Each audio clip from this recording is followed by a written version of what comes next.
అందరికీ నమస్కారం. ఈరోజు మీ అందరికీ నేను వినిపించబోయే కథ ఏ జన్మలో చేసుకున్న పాపమో ఈ రూపాన అనుభవిస్తోంది. రచయిత ఒలివేటి నాగచంద్రావతి గారు. ఇక కథలోకి వెళితే, అమ్మ మెడవంపులో తలదూర్చి నడుం మీద చెయ్యి చుట్టి వెచ్చగా పడుకున్న నేను హఠాత్తుగా కళ్ళు తెరిచాను. ఎవరో సన్నగా ఏడుస్తున్న ధ్వని. పక్కన అమ్మ లేదు. కిటికీ దగ్గర క్రేనీడలో కూర్చొని శబ్దం పైకి రానీకుండా నొక్కి పడుతూ ఏడుస్తోంది. అమ్మా! గప్పున మెలకువ వచ్చింది. కల తేలిపోయింది. నిట్టూరుస్తూ లేచి కూర్చున్నాను. దగ్గర చుట్టంలా తరచూ ఈ స్వప్నం నన్ను పలకరిస్తూనే ఉంటుంది. ఇప్పుడైతే ఇది కలే, కానీ ఒకనాటి వాస్తవం అది. అప్పుడు నాకు 5 ఏండ్లు. ఆ రోజు రాత్రి అమ్మ పక్కన నేను, ఉయ్యాలలో మా చెల్లి నిద్రలో ఉన్నాం. రాత్రి సగభాగం గడిచి ఉంటుంది. లీలగా అరుపులు కేకలు. దడుస్తూ అమ్మ స్పర్శ కోసం తడిమాను. పక్కన అమ్మ లేదు, నానమ్మ ఉంది. పడుకో పడుకో అంది నా వీపు మీద మృదువుగా జోకొడుతూ. మళ్ళీ మాగన్ను పడుతోంది. ఇంతలోనే మళ్ళీ ఏదో అలికిడి. ఇబ్బందిగా రెప్పలు సగం మాత్రం తెరిచాను. అమ్మ కిటికీ దగ్గర గోడకి వాలి ఏడుస్తోంది. అమ్మా అన్నాను తల్లడిల్లిపోతూ. ఆ ఘటన అలాగే నా మనసులో ముద్రితమైపోయింది. ఆ రాత్రి అమ్మ ఎందుకు ఏడ్చిందో, తెల్లవారాక నానమ్మ అమ్మ ఒంటి మీద వాతలకి నూనె రాస్తూ చేసిన నేరాలు లెక్కచూసి శిక్షించేది యముడు, ఏ తప్పు లేకుండానే ఆడదాన్ని శిక్షించేది మొగుడు, మన కర్మ ఇది అంటూ ఎందుకు విచారపడేదో వయసుతో పాటు అవగాహన పెరిగితే కానీ నాకు తెలియలేదు. ఆ వాతలు మొగుడు అనబడే మగవాడి దాష్టికానికి ఆనవాళ్ళని. మనసు నిండా ఏదో బాధ, ఆక్రోశం. అసలు అమ్మని హింసించే అధికారం నాన్నకెవరిచ్చారు? గొడ్డు మెడలో పలుపుతాడు, ఆడదాని మెడలో పసుపుతాడు వేశాక వాడే యజమాని. మెడ పుండుపడినా ఎద్దు ఓర్చుకోవాల్సిందే, వంటి మీద వాతలు పడినా ఆడది ఓర్చుకోవాల్సిందే. ఏం చేస్తాం, పెద్దలు నిర్ణయించారు అలాగా అంటుంది నానమ్మ. ఏ కాలం అది? అంత అన్యాయమైన నియమాలు పెట్టిన ఆ పెద్దలెవరు? వాటి మూలంగా నరకయాతన పడుతున్న వాళ్ళైనా మార్చమని అడగరెందుకు, తిరగబడరెందుకు? అస్పష్టమైన కలగా పులగమైన ఆలోచనలు తప్ప అడగ్గల వయసు లేదు, ధైర్యమూ లేదు. కాలంతో పాటు వయసు పెరిగింది. వ్యక్తురాలినయ్యాను. ఆంక్షలు నాకు ఎక్కువయ్యాయి. ఇదివరకులా పరుగులు పెట్టడం, పక్కుమని నవ్వటం, చీకటి పడ్డాక తోడు లేకుండా బయటకు వెళ్ళటం ఆడపిల్లకి నిషిద్ధం. ఆడపిల్లల స్కూల్లోనే చదువుకోవాలి. ఇంటి పని, వంట పని నేర్చుకోవాలి. చెమ్మచక్కలు, ఒప్పుల కుప్పలు మానేసి పచ్చీసు, వామనగుంటలు ఆడుకోవాలి. ఇన్ని కట్టుబాట్లతో మంచి అమ్మాయిగా పెరిగాను. ఆ కాలపు ఆచారాలనండి, సాంప్రదాయం అనండి, చాదస్తాలనండి, ఈడేరిన పిల్లకి వీలైనంత తొందరగా పెళ్లి చేసి అత్తవారింటికి తరిమెయ్యటమే రివాజు. ఆ ప్రకారమే నా 15వ ఏట చదువు మానిపించి పెళ్లి చేశారు. అత్తవారింటికి అంపకం పెట్టారు. నా సంసార జీవితం ప్రారంభమైంది. ఉండే నివాసం మారింది. చుట్టూ ఉండే మనుషులు మారారు. పరిస్థితులు మాత్రం యథాతథం. ఏ జాతి చరిత్ర చూసినా అన్నట్టు ఏ ఇంటి కథ చూసినా కాస్త అటు ఇటు మార్పు చేర్పులతో ఒకటే మోడల్. తొందరగానే మా అత్తగారి ఇంట్లో వాళ్ళ మనస్తత్వాలు ఆకలింపుకొచ్చేశాయి. మా మామగారు పెద్ద పులి. ఆయన ఇంట్లో ఉన్నా, బయట నుంచి ఇంట్లోకొస్తున్నా సింహం రాకడ పసిగట్టిన అడవిలా నిశ్శబ్దమైపోతుంది ఇల్లు. ఆయన మాట శాసనం. ఆయన చెప్పిందే చేయాలి. కట్టమన్నదే కట్టాలి, వండమన్నదే వండాలి. గీటు దాటితే శివతాండవమే. వీధి దాకా వినిపించే ఆయన అరుపులకి బిక్కచచ్చిపోయే వాళ్ళం ఇంట్లో అందరం. ముఖ్యంగా ఆడవారి పట్ల ఎంత నిర్దయుడంటే, నేను ఈ ఇంట్లో అడుగు పెట్టడం తరువాయి ఆయన చేసిన నిర్వాకం పని మనిషిని మాన్పించేయటం. 3 ఆడంగులున్నారు, తిని కూర్చుంటూ ఆ మాత్రం ఇంటి పని చేసుకోలేరు. అది కారణం. ఇంటి పని అంటే తేలికగా ఉండటానికి ఇప్పటి రోజులా అవి? మిక్సీలు, గ్రైండర్లు, వాషింగ్ మిషన్లు అలాంటివి ఉంటాయని కూడా ఊహించని కాలం అది. కట్టెల మీద వంట, పొగ, కళ్ళమంటలు, మాడిన గిన్నెలు, మాసిన బట్టలు, రుబ్బురోలు, రోకలిబండ, పెరట్లో 2 గేదెలు, ముగ్గురు చేసినా తెమలని పని, ఒళ్ళు హోనమయ్యే చాకిరీ.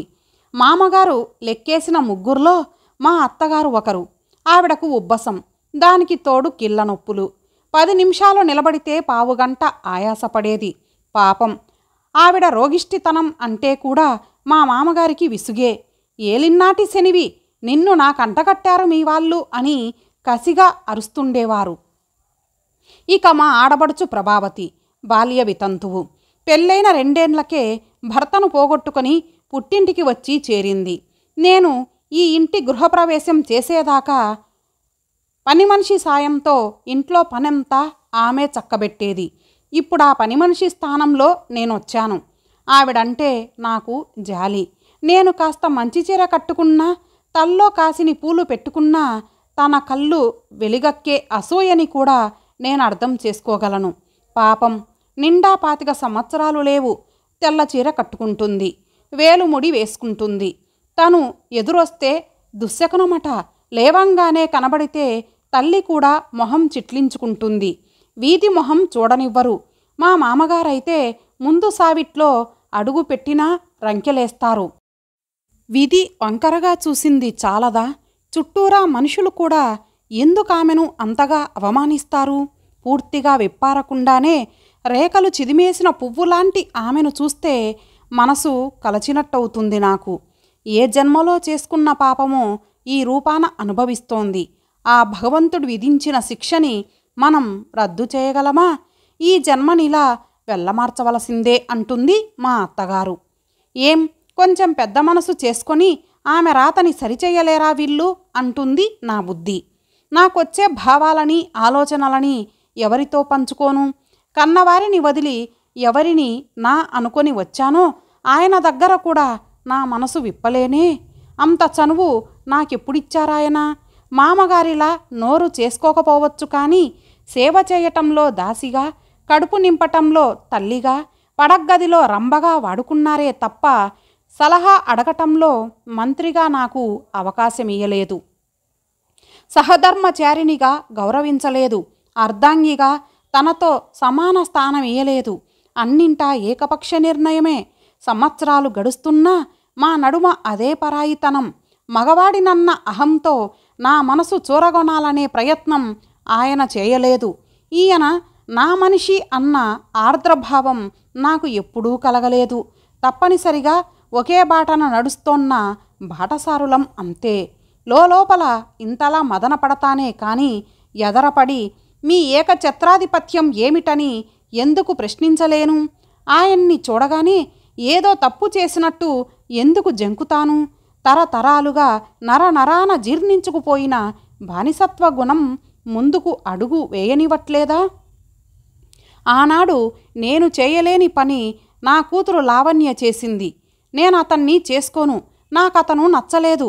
కుండ బద్దలు కొట్టింది లావణ్య. ఉక్కిరిబిక్కిరయ్యారు నా భర్త. చిన్నప్పటి నుంచి అది కొంచెం పెంకి, మాట పెలుసు అని తెలుసు కానీ ఇంత సాహసం చేస్తుందని మాత్రం నేను అనుకోలేదు.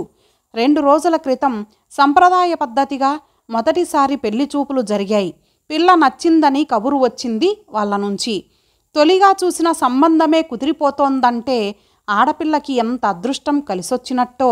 ఇంటిల్లిపాది ఏనుగెక్కినంత సంబరపడిపోతున్నాం. కట్నాలు లాంఛనాలు మాట్లాడేసుకొని నిశ్చితార్థానికి ముహూర్తాలు కూడా పెట్టేసుకుంటే మంచిది అనుకుంటున్నప్పుడు అనువిచ్ఛేదనం చేసింది లావణ్య. అదేమిటి, నిన్న అడిగితే తల ఊపావుగా? ఊపలేదు, దించుకున్నాను. ఆలోచించే కొద్దీ నాకతను బాగున్నాడనిపించటం లేదు. ముక్కు మరీ పొడుగ్గా ఉంది, చివర్లో వంగిపోయింది. నాకది నచ్చలా. ఇదేం చిన్నపిల్లల ఆట అనుకున్నావా? అవునని కాదని ఉగ్రుడైపోయారాయన. ఎందుకు అరుస్తారు? ఆట కాదిది, నా పెళ్లి విషయం. అందుకే సీరియస్గా చెప్తున్నాను. మీకులా దొరికిందే మహాప్రసాదమని రాజీ పడదలుచుకోలేదు. తను గొంతు పెంచేస్తూ అంది లావణ్య. చప్పున చల్లారిపోయారాయన. ఇంటి తగవు రచ్చ చేసుకుంటే పోయే పరువు ఎవరిది? చివరికి కూతురి మొండితనానికి లొంగక తప్పలేదు పాపం మా వారికి. అప్పటికి గాని నాకు తెలియలేదు విప్లవానికి ఎంత శక్తి ఉందో. గౌతమ్ని వరుడిగా లావణ్య ఊకొట్టాక ఊపిరి పీల్చుకున్నారు నా భర్త. తల ఎగరేయలేదు, కానీ ఆ విజయం తాలూకు గర్వం, మెరుపు లావణ్య కళ్ళల్లో చూశాను నేను. పెళ్లి చేసి కాపురానికి పంపించేటప్పుడు అందరితో కలివిడిగా ఉండు, పెద్దవాళ్లతో వినయంగా ఉండు, భర్త మాటకి సంప్రదాయం కొనసాగించబోయాను. ఎవరితో ఎలా ఉండాలో నాకు తెలుసులే, నువ్వేం నాకు చెప్పక్కర్లేదు అంది కూతురు. నిజమే, నా కూతురు సమర్థురాలు, నాలా పిరికిది కాదు. తన జీవితాన్ని తెలివిగా ధైర్యంగా సరిదిద్దుకోగలదు. నేననుకున్నట్టే లావణ్య ఆ ఇంట గెలుపు సాధించి తనదైన ముద్రతో విజయ పతాకం ఎగరేసింది. కానీ నేను ఆశించినట్టు గాంధేయ మార్గంలో కాదు. గౌతమ్ చాలా నెమ్మదస్తుడు. మొహం మీద చిరునవ్వు, మాటలో సౌమ్యత చెదరనివ్వడు. ఎప్పుడు చూసినా అప్పుడే ధ్యానంలోంచి కళ్ళు విప్పినవాడిలా ప్రశాంతంగా ఉంటాడు. ఇక నా కూతురు తుఫాను, ఉరికే జలపాతం, గంతులు వేసే లేడిపిల్ల. వ్యతిరేక ధృవాలు ఆకర్షించుకుంటాయనేది సిద్ధాంతం. లావణ్య అందానికి, వాక్చాతుర్యానికి ఫిదా అయిపోయాడు గౌతమ్. మగని ఈ బలహీనత ఆధారంగా ఆ ఇంటి సారథ్యం తన చేతుల్లోకి తీసుకుంది సులువుగా. అత్తగారిని వంట ఇంటికి పరిమితం చేసింది. ఏమి వండాలో, ఎంత వండాలో లిమిట్స్ పెట్టింది. ఏదో చిన్న ఉద్యోగం చేసి రిటైర్ అయిన మామగారిని ఎప్పుడూ విశ్రాంతంటూ ఆ పడక్కుర్చీలో పేపర్ పట్టుకొని కూర్చోకండి, ఆరోగ్యం చెడుతుంది. పెరట్లో బోలెడు ఖాళీ స్థలం ఉంది, కూర మొక్కలు వేసి వాటి సంరక్షణ చూడండి. మీకు కాలక్షేపంగానూ ఉంటుంది, ఎక్సర్సైజ్ చేసినట్టుగానూ ఉంటుంది. మనకు కూరల ఖర్చు కలిసి వస్తుంది అని 60 ఏండ్ల ఆ వృద్ధుడికి హితోపదేశం చేసింది. డిగ్రీ పూర్తి చేసి ఉద్యోగం కోసం నిరీక్షిస్తున్న మరిదిని అలా ఫ్రెండ్స్ దగ్గరకని, మాల్స్కని బలాదూరు తిరుగుళ్ళు తిరక్కపోతే 4 పిల్లలకి ట్యూషన్లు చెప్పరాదు? నీ అప్లికేషన్లకైనా వస్తాయి కదా. మీ అన్నయ్య ఒక్కరు ఎంత బరువని మోస్తారు? చిన్నపిల్లాడివి కాదు, అర్థం చేసుకో అని బుద్ధులు చెప్పింది. అందరికీ పనులు అప్పగించి తను మాత్రం రింగు మాస్టర్లా అందర్నీ కంట్రోల్ చేసే బాధ్యతని తలకెత్తుకుంది. మొదట్లో కాస్త ఒద్దికగానే చెప్పింది. రాను రాను శాసించటం దాకా వచ్చింది. ఈ మూకని పోషించలేక మా ఆయన, అడ్డమైన సేవలు చేయలేక నేను చచ్చిపోతున్నాం అని గత్తర చేయటం కూడా నేర్చుకుంది. ఓర్పుకి కూడా ఓ హద్దుంటుంది. అది దాటితే అప్పట్నుంచి ఆ ఇంట్లో కీచులాటలు తలెత్తాయి. గంగిగోవులా ఉండే మామగారి నోరు, నోట్లో నాలికే లేదు అనుకునే అత్తగారి నోరు లావణ్య పుణ్యమా అని ఇంట్లో వాళ్ళకే కాదు, బయట వాళ్ళ చెవులకి కూడా వినిపిస్తున్నాయి. నిన్నగాక మొన్నొచ్చావు, మా మీద నీ పెత్తనమేమిటి అంటుంది అత్తగారు. నిన్నొచ్చినా మొన్నొచ్చినా ఈ ఇల్లు, ఈ సంసారం ఇప్పుడు నావి. నాకు నా భర్త తప్ప మిగిలిన వాళ్ళందరూ ఎక్స్ట్రానే. నా చెప్పు చేతల్లో ఉంటారా సరే, లేదంటే మీతోవ మీరు చూసుకోవలసిందే. సరిగ్గా ఈ మాటల్లోనే చెప్పకపోయినా లావణ్య చెప్పే సమాధానానికి అర్థమదే. పాపం గౌతమ్ పరిస్థితి అడకత్తెరలో పోకచందమయ్యింది. తల్లిని తప్పుబట్టలేడు, భార్యని మందలించలేడు. అప్పటికి ప్రయత్నించాడొకసారి భార్యకు నచ్చజెప్పాలని. మీకేం తెలీదు, మీరు ఊరుకోండి. ఎవరిని ఏ స్థానంలో ఉంచాలో నాకు బాగా తెలుసు. నాకెందుకని నేనూరుకుంటే మీ అమ్మ ఇంతంత వండి మిగిలింది పనివాళ్ళకి పారేస్తోంది.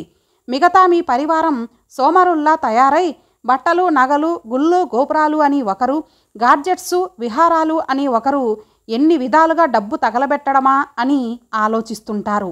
మరి మన భవిష్యత్తు, పుట్టబోయే బిడ్డలు, పెరిగే సంసారం గురించి నేను జాగ్రత్త పడొద్దా? అంచేత నేనేం చేసినా మన మంచికే, మీరు గమ్మునుండండి, అంతా నేను చూసుకుంటాను అంది లావణ్య. గొడవ పెంచటం ఇష్టం లేక అప్పటికి ఊరుకున్నా భార్య గయ్యాలితనం మితిమీరిపోయినప్పుడు విసుగెత్తిపోయి తరచూ అతను నోరు చేసుకునేవాడు. దానాదీనా ఆ ఇంట్లో ఎప్పుడూ యుద్ధ వాతావరణమే.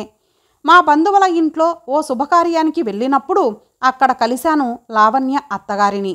మీ అమ్మాయి మీద చాడీలు చెబుతున్నానని అనుకోకండి అంటూ కోడలి నిర్వాకమంతా చెబుతూ, మా మధ్యన నా కొడుకు నలిగిపోతున్నాడు వదినగారు, చూడలేకపోతున్నాం. చిన్నవాడికి ఏదైనా ఉద్యోగం దొరికితే ఆ నరకంలోంచి వెళ్ళిపోతాం. అందుకోసమే రోజు ఆ దేవుణ్ణి మొక్కుకుంటున్నాను అంటూ కళ్ళొత్తుకున్నది ఆవిడ. సిగ్గుతో తల వంచుకున్నాను నేను. నీకింత గడుసుతనం ఎలా అబ్బిందే? కోపంగా అడిగాను నా కూతుర్ని తర్వాత. లేకపోతే నీకులా చచ్చుగా పడి ఉండమంటావా? అది నా వల్ల కాదు. అయినా ఎప్పుడూ మగవాడి ఆధిపత్యానికి లోబడే ఉండాలా? పద్ధతి మార్చాలి అనిపించింది, మార్చి చూపించాను అంది విలాసంగా. మార్పు మంచిదే, కానీ ఈ రకంగానా? ఊహు. అమ్మమ్మ, 2 చేతులతోనూ పొదవి పట్టుకొని నన్ను ఆహ్వానించింది నా మనవరాలు వెన్నెల. ఆ నులివెచ్చని కౌగిలిలోని ఆప్యాయతకు పొంగిపోయింది నా మనసు. తనతో పాటే వచ్చి నా పాదాలు తాకి నమస్కరించాడు వెన్నెల భర్త గోపీకృష్ణ. విదేశంలో పెద్ద చదువు చదివి వచ్చినవాడతను. ఏ భేషజమూ లేకుండా ఈ ముసలిదానికిచ్చిన గౌరవానికి ఉబ్బి తబ్బిబ్బయ్యాను. మా వాళ్ళు ఉత్తరదేశ యాత్రలకు వెడుతూ భారంగా ఉన్న నా భారాన్ని తాత్కాలికంగా వెన్నెల మీద మోపి నన్నిక్కడ దిగబెట్టారు. వెన్నెల వాళ్ళది చాలా పెద్ద ఇల్లు. వాళ్ళు నాకిచ్చిన గది చాలా విశాలంగా ఉంది. లేత గులాబీ రంగు గోడలు, పెద్ద పెద్ద కిటికీలు, నైట్ క్వీన్ మీదుగా వస్తున్న గాలి వింజామరలు వీస్తున్నట్టుగా హాయిగా ఉంది. మెత్తని పరుపు. నా కళ్ళు మూతలు పడేదాకా నా మంచం మీదే కూర్చొని కబుర్లు చెప్పింది వెన్నెల. ఆ రాత్రి చాలా ప్రశాంతంగా నిద్రపోయాను. తెల్లవారగానే తలుపు తోసుకుంటూ లోపలికి వచ్చాడు గోపీకృష్ణ, చేతిలో ట్రేతో. గుడ్ మార్నింగ్ అమ్మమ్మ. అందమైన మందహాసంతో కాఫీ కప్పు అందించాడు. నేను మిమ్మల్ని అమ్మమ్మ అనే అంటాను. నాకు ఆ పిలుపే దగ్గరగా అనిపిస్తోంది. దానికేం, అలాగే పిలువు. అయినా ఇంత పొద్దున్నే లేచి కాఫీ కూడా పెట్టావా? ఎందుకయ్యా అంత శ్రమ అన్నాను నొచ్చుకుంటూ. శ్రమ ఏముంది అమ్మమ్మ, నాన్నకు బెడ్ కాఫీ అలవాటు. మీరు చీకటితోనే లేచి ధ్యానం చేసుకుంటారని చెప్పింది వెన్నెల. నాన్నతో పాటు మీకు ఓ కప్పు కలిపాను అన్నాడు చిరునవ్వు చెదరనీకుండా. వెన్నెల ఇంకా లేవలేదు. రాత్రి 2:30 అయ్యింది. తన ఆఫీస్ వర్క్ పూర్తయ్యేసరికి. ఇంకాసేపైనా పడుకోనిమ్మని నేనే లేపలేదు అన్నాడతను వెళ్ళిపోతూ. తల్లి ఛాయలు రాలేదు కదా అన్న నా అనుమానాన్ని తుంచేస్తూ గోపీకృష్ణ వెళ్తున్నప్పుడే అతని తండ్రి విశ్వనాథం గారు వచ్చారు ఆ గదిలోకి. బావున్నారా అమ్మా అంటూ. ఆయన భార్య సుమిత్ర క్యాన్సర్తో మరణించి 2 సంవత్సరాలయ్యింది. ఇక ఉద్యోగం చేయాలనిపించక రిజైన్ చేసేసి ఇక్కడ కొన్నాళ్ళు, అమెరికాలో ఉంటున్న కూతురి దగ్గర కొన్నాళ్ళు ఉంటుంటారు ఆయన. 10 నిమిషాలు అవి ఇవి మాట్లాడాక 10 అడుగులు వేయగలరా అమ్మా? కాసేపు అలా వాకింగ్కు వెళ్ళొద్దాం అడిగారాయన. ఒంట్లో సత్తువ ఉన్నంత వరకు విరామమెరుగని చాకిరి. వయసు ఉడిగిన ఈ స్థితిలో భగవంతుని స్మరణ తప్ప మరో ఆలోచన మర్చిపోయిన నాబోటి దానికి ఇదో కొత్త అనుభవం. నడవగలను, పదండి అన్నాను. ఆ ఉషోదయ వేళ చల్లటి గాలుల్ని పీలుస్తూ ఉద్యోగరీత్యా దేశమంతా తిరిగొచ్చిన విశ్వనాథం గారు ఆ విశేషాలు మెత్తని స్వరంతో చెబుతోంటే వింటూ మంచు కురిసిన ఆ పచ్చిక మీద నడవటం నిజంగా అద్భుతం. ఇంత సుందరమైన అనుభూతులుంటాయని తెలియకుండానే జీవితమంతా నిస్సారంగా గడిపేశాను. నిజంగా విచారమనిపించింది. మా సుమిత్ర చేసింది ఈ అలవాటు. నా మొహంలో బయటపడిపోతున్న సంభ్రమాన్ని చూసిగావును అన్నారు విశ్వనాథం గారు. మనసుకి శాంతి, తనువుకి విశ్రాంతి ఇది అంటుంది సుమిత్ర. నేను గమనించాను. సంభాషణలో ఏదో మిష మీద భార్యని తలచుకుంటూనే ఉన్నారాయన. భర్త హృదయాన్ని గెలుచుకున్న సుమిత్ర ఎంత అదృష్టవంతురాలు. మేము వచ్చేసరికి ఎలక్ట్రిక్ మిషన్తో ఇల్లు శుభ్రం చేస్తున్నాడు కృష్ణ ఈల వేసుకుంటూ. మనసు చివుక్కుమనిపించింది. ఇంకా లేవలేదా ఈ దొరసాని? ఎంత అలసిపోతే మటుకు తను చేయాల్సిన పనులు మొగుడు చేస్తుంటే ఎలా నిద్రపడుతోంది దానికి? అంతలోనే వచ్చింది వెన్నెల బ్రేక్ఫాస్ట్ రెడీ అనుకుంటూ. సారీ అమ్మమ్మ, పొద్దున్నే లేచి నీకు సుప్రభాతం చెప్పాలనుకున్నాను. ఈ కృష్ణ చూడు నన్ను లేపలేదు. నన్ను చూసి అంది భర్త వంక కినుకగా చూస్తూ. వెన్నెల మీద అనవసరంగా అపోహపడ్డానా? ఇద్దరూ కలిసి డైనింగ్ టేబుల్ సర్దేశారు. నాకిష్టమని పెసరట్టు ఉప్మా చేసిందట. వెన్నెల పెసరట్లు ప్లేట్లల్లో పెడుతుంటే కృష్ణ గ్లాసుల్లో మంచినీళ్లు నింపాడు. అలా ఇద్దరూ ఒకరికొకరు అందించుకుంటూ చకచకా పనిచేస్తుంటే ముచ్చటగానే ఉంది. కానీ ఏదో చిన్న ఎబ్బెట్టు. రచ్చలో కూర్చోవలసిన రాజేంద్ర భోగి ఇలా మంచినీళ్ళు పచ్చళ్ళు వడ్డిస్తూ, రా అమ్మమ్మ, వెన్నెల పిలిచింది. నాకు మొహమాటం వేసింది. మగవాళ్ళు తిని వెళ్ళిన తర్వాతే ఆడవాళ్ళం తినటం ఇప్పటికీ మా ఇంట అలవాటు. మరి ఎంత పని రద్దీలో ఉన్నా ఉదయం బ్రేక్ఫాస్ట్కి, రాత్రి డిన్నర్కి అందరం డైనింగ్ టేబుల్ దగ్గర కలవాలన్నది మా అత్తగారు పెట్టిన నియమం. బాంధవ్యాలు బలపడే అందుకు ఇదో సూత్రం అంటారామె. నా చెయ్యి పట్టుకొని బలవంతాన కూర్చోబెడుతూ అంది వెన్నెల. లోకం విడిచి వెళ్ళిపోయినా ఆమె మాటకెంత విలువ. ముందు తడబాటుగానే ఉన్నది, కానీ నలుగరం కబుర్లు చెప్పుకుంటూ, నవ్వులు చిలకరించుకుంటూ ప్లేట్లలోని రుచుల్ని ఆస్వాదించటం, నీరసం రోగికి గ్లూకోజ్ ఇంజెక్షన్ల నా స్తబ్దతని కరిగించాయి, ఆనందాన్ని కలిగించాయి. పలహారం పూర్తయింది. వెన్నెల టేబుల్ క్లీన్ చేస్తోంది. కృష్ణ అయితే అలవాటైన పనిలాగా గబగబా ఎంగిలి ప్లేట్లు సింక్లో వేసి కడిగేస్తున్నాడు. నువ్వు ఈ ఆడపనులన్నీ చేయటం నాకు నచ్చటం లేదయ్యా, లే ఇవి నేను కడుగుతాను అన్నాను మందలింపుగా, అతని చేతిలోని ప్లేట్ల కోసం చేయి చాపుతూ.